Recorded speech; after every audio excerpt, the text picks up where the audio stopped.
आपने एक मुहावरा सुना होगा कि जब कुम्हार पे बस ना चले तो गधे के कान मरोड़ दिए जाते हैं।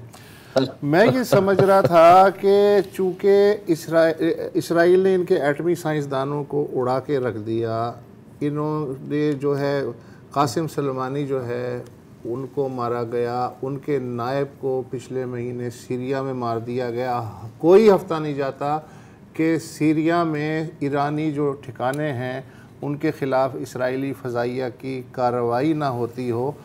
तो अगर ये इसराइल पे रिटेलिएशन करते तो उसके बाद मैं समझ सकता था कि यार कोई किसी को नहीं बख्शते ना, ये जो भी है, और सबसे ज़्यादा सीरियस नुकसान देने इसराइल ने पहुंचाया। लेकिन मेरी हसरत ही है कि कोई एक अटैक भी इसराइल पे या कोई मिज़ाइल ही गिर जाए या कोई रॉकेट ही फायर हो जाए, पाकिस्तान का नंबर आना चाहिए था अगर पाकिस्तान वहाँ के लोगों को पनाह देता है।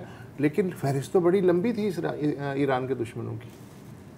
देखिए, ये वही बात है ना मुझे साहब के मतलब इसराइल के हवाले से तो ईरान ने मतलब ठीक है, हम कहते हैं कि हमास जो है वो कोई कठपुतली नहीं है, उस तरह तो हिजबुल्लाह भी कोई कठपुतली नहीं है, हूती भी कोई कठपुतली नहीं है। लेकिन ये है कि ईरान ने बदला लिया है, वो एक चूंकि एसिमेट्रिक वॉर का तरीका है ना, तो वो उसको तो they have होन्ड it into an art form which is fine, मतलब मुझे उससे कोई इख्तलाफ नहीं है। जो पाकिस्तान के साथ ये है, ये this was an irrational thing.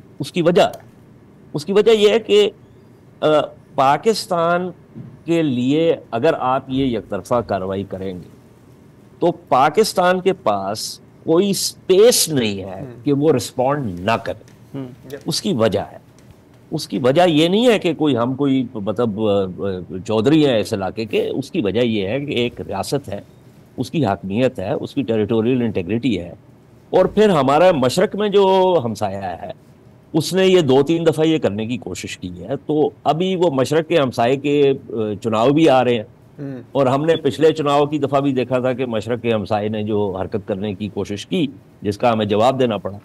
तो हमारा जो फिर ये सिग्नल जाना था ये ईरान के लिए भी था और मशरकी हमसाए के लिए भी।